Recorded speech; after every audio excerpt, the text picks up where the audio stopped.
Hello friends, welcome to Creative Medicine.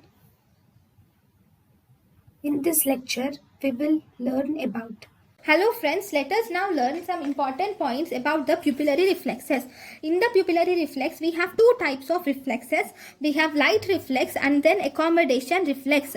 First, let us now learn some important points about the light reflex. Okay, in the light reflex, first the light reflex will start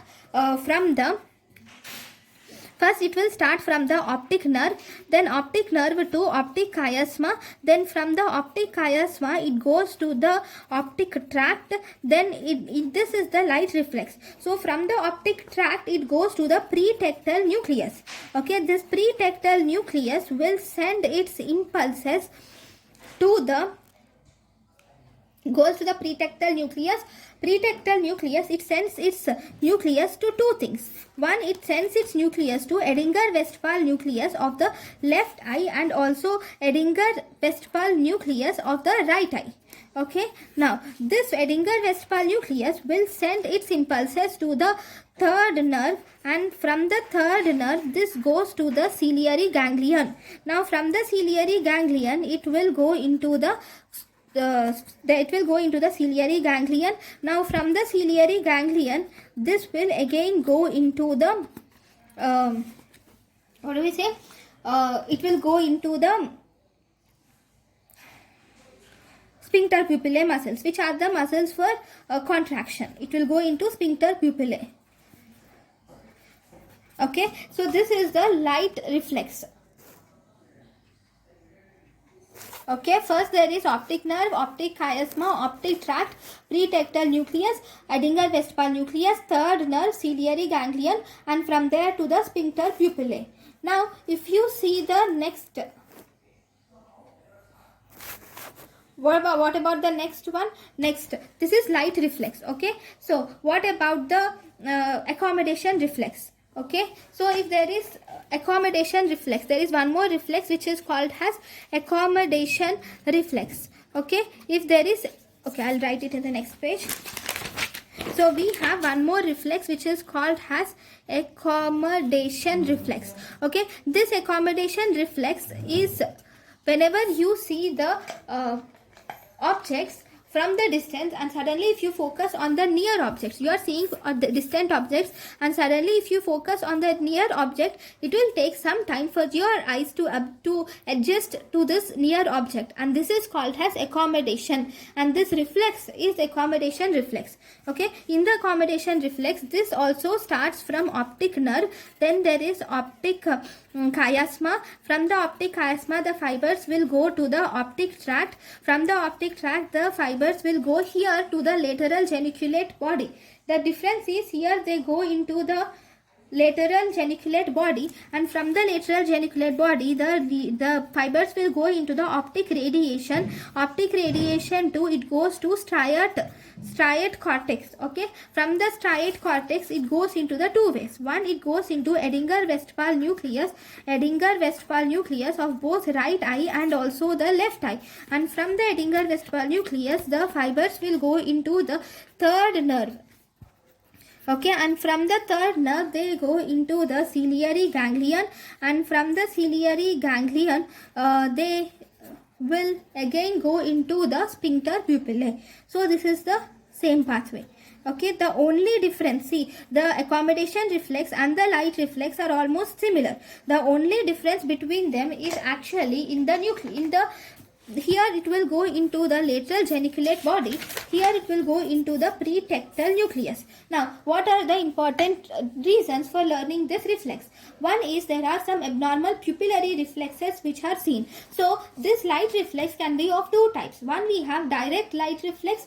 Second, we have indirect light reflex. What is direct light reflex? This is the eye. If you are putting a light source on the left eye, this is the right eye. So if you are putting a light source on the left eye, then the left eye will constrict. How does left eye constricts? By this pathway, if optic nerve. So whenever you are putting a light on the left eye, then the optic nerve will stimulate, and it sends impulses to optic chiasma through optic tract, pretectal nucleus, and the left eye Edinger-Westphal nucleus, then third nerve ciliary ganglion, and to sphincter pupillae. Here you will see the constriction of the eye. Similarly, if the right eye constricts, so there is optic nerve, optic chiasma, optic tract. From there it goes to the Edinger-Westphal nucleus and then to the sphincter pupillae. So the constriction of the right eye whenever the left eye is stimulated, that is called as indirect light reflex, whereas constriction of the left eye whenever the same eye is stimulated, that is direct light reflex. Direct light reflex is seen if there is ipsilateral eye stimulation. Indirect light reflex is seen if there is contralateral eye stimulation. Very good. So this is light reflex. Next, there are some abnormal pupillary reactions. Okay, the first abnormal pupillary reaction which is important is Argyle-Robertson pupil reflex. Okay, this is Argyle-Robertson pupil. Where do you see this Argyle-Robertson pupil? This Argyle-Robertson pupil is actually seen in tabes dorsalis or syphilis, you will see, and it is also seen in neurosyphilis, and also nowadays we are also reporting cases of diabetes mellitus. Here in this Argyle-Robertson pupil, the defect is mainly in the pretectal nucleus. See, if there is defect in the pretectal nucleus, so this is defective. Here there is the problem. So if pretectal nucleus is defective, then what happens? Pretectal nucleus is responsible for both light, direct and indirect light reflex, right? So even if you shower the light on one eye, because of the defect in the pretectal nucleus, the impulses will not pass, and as a result, because of that, here what is happening? The light reflex, which is direct light reflex, is absent.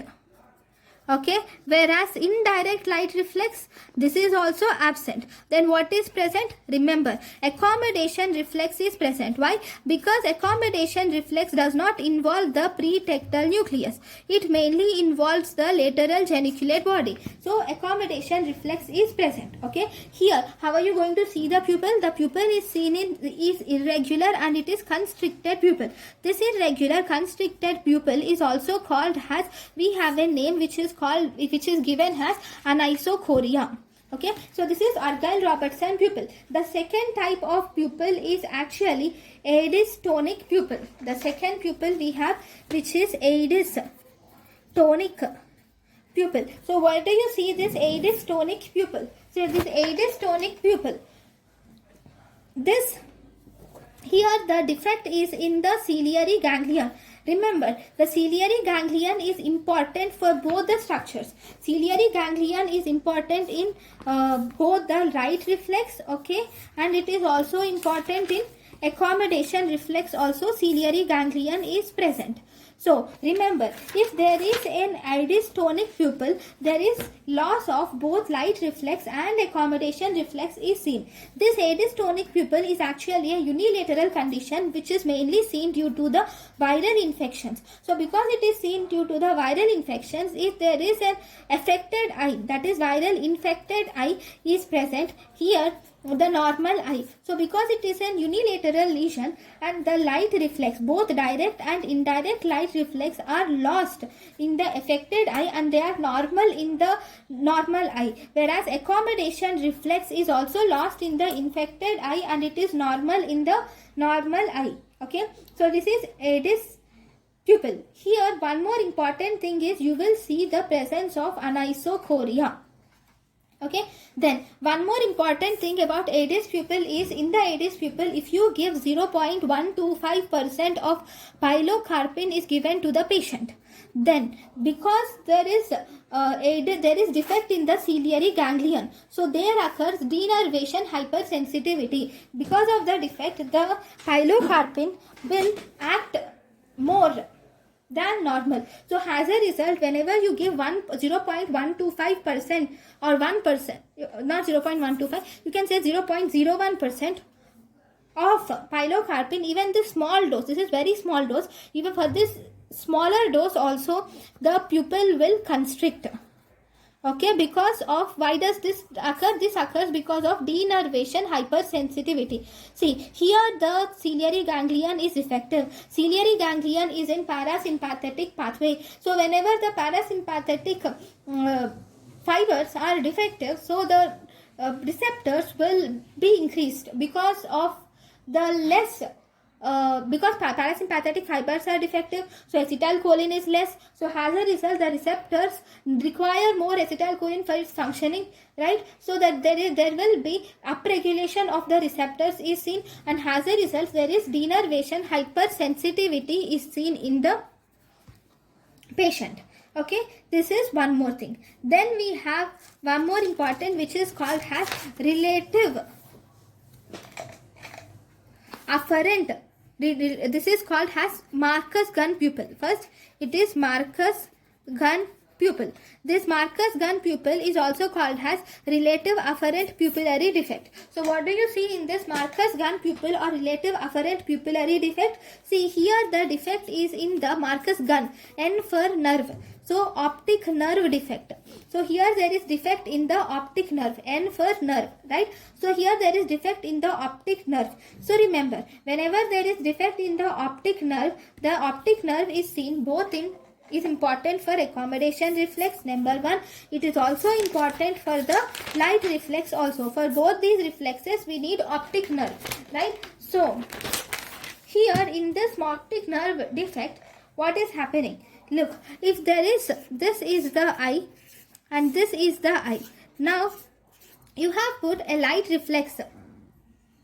So this is the torch. Okay, now you have a test which is done for this Marcus gun pupil, which is called as swinging flashlight test is done. Here we do swinging flashlight test. In this swinging flashlight test, first and foremost, for this there is a picture which will be given. So this is the normal eye. Now once you put the swinging, if you first you you're putting the flashlight here. So because of this flashlight, think that among these two eyes pupils, so this is abnormal. Okay, this is normal, this is abnormal. If it is normal, so whenever you put a light, this will constrict. Now it has constricted.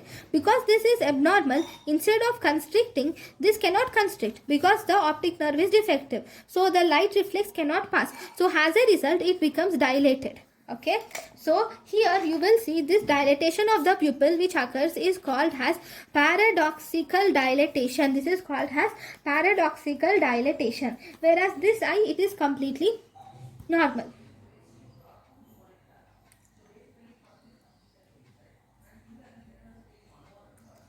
Okay, sorry, this is one mistake which I have done.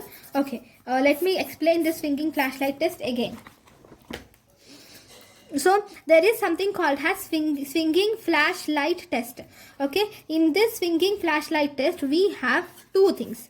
One, you will put the light source to this side, from this side, number one. Okay, this is the normal eye, this is the abnormal eye. And second time, first you will put this side, and second time you will push it here. Okay, so this is here, this side. From this side you are showering, you are putting the light. Okay, now the question is, when you put the light from this side, okay, from towards the normal side, so this is normal. Here this eye is normal, so optic nerve is normal. Because the optic nerve here is normal, so because of normal optic nerve, it passes through this pathway and finally it reaches the sphincter pupillae and finally it will constrict. So when one optic nerve is stimulated, optic nerve of right eye which is normally stimulated, both the right eye light reflex and left eye light reflex, right eye pupillary reflex and left eye pupillary or light reflex, both these are activated. So as a result, both the eyes pupil will constrict. So in this, both the pupils will constrict. This will also constrict and this will also constrict. Okay, because why? Because the optic nerve is normal. Optic nerve of, think that this is right eye, this is left eye. Okay, optic nerve of right eye is normal. Okay, because of that, that is the main thing. Optic nerve of right eye is normal. But if you see here, Okay, I am putting the light here. This is abnormal. So this eye is abnormal. So optic nerve of this eye is not normal. It is abnormal. Right? So because the optic nerve of left eye is abnormal, here in this side you cannot see the direct light reflex is absent, indirect light reflex is also absent, and even the accommodation reflex is also absent. Okay, all of them are absent in this. But the problem here, the one more important thing is there is dilatation of this eye pupil instead of constricting. This dilatation is called as paradoxical dilatation of pupil is seen. Okay, so this is about the Marcus gun pupil or relative afferent pupillary defect. Then we have one more pupil, which is the last pupil of this test, which is Hutchinson pupil. Okay, this Hutchinson pupil is mainly seen whenever there is raised intracranial pressure. Why will there be increased intracranial pressure? It can be due to trauma, or it can be due to space occupying lesions, or it can be due to meningitis, where you will see the Hutchinson pupil. So because of raised intracranial pressure tension, there will be three things. There will be third nerve. First it gets irritated and then it will get palsy. Okay, so there are three stages in this thing. So stage 1, we have three stages: stage 1, stage 2 and stage 3. Normal eye, you will have, first you will see abnormal. Okay, abnormal eye. Okay, second normal eye. Okay, if there is abnormal eye, so for the abnormal eye, if you see in the abnormal eye, in the first stage there will be third nerve irritation will be there. So because of the third nerve irritation, it will be constricted. Okay, whereas in normal the nerve will be normal. Then in the second stage, this third nerve on the abnormal side will undergo palsy. So because of the palsy, it is actually dilated. Okay, whereas on the normal side, now when the third nerve palsy develops on the abnormal side, slowly the intraocular pressure also increases on the normal side also, right? So because of that, now this third nerve irritation will start. Okay, that means the normal eye will be in the first stage of abnormal eye in the second stage. Okay, so this third nerve irritation will cause constriction. So if you see in the second phase, one eye will be in dilated stage, second eye will be in the constricted state. Whereas in the third phase, the third nerve, already the abnormal eye has been paralyzed, so it is dilated, whereas the normal eye will also get paralyzed, so this will be dilated. So both the eyes are actually dilated in the third phase. So this is called as Hutchinson's pupil and the phases of Hutchinson's pupil. Okay, now the next important thing is called as Varniki's reaction. See how you going to remember it. See, this is the opposite, ICT, intracranial tension. ICT is in the opposite side.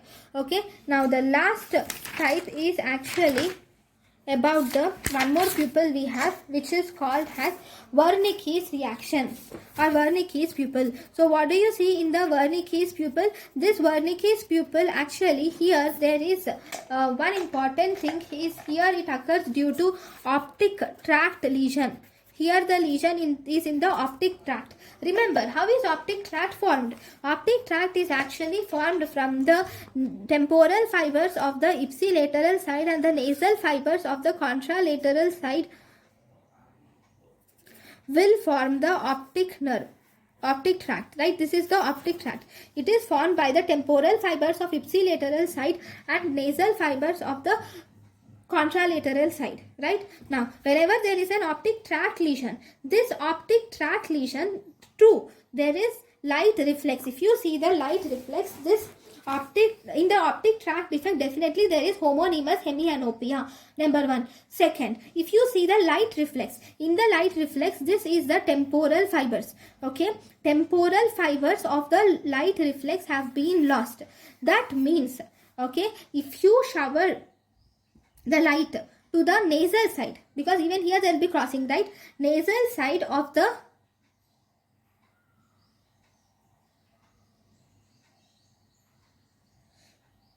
okay, here see here in the temporal, here the optic tract is lost. So as a result, the temporal fibers, if the temporal fibers are stimulated of the ipsilateral side and nasal fibers are, see here the temporal fibers of ipsilateral side, that is ipsilateral side, and nasal fibers of the contralateral side. If these are stimulated, then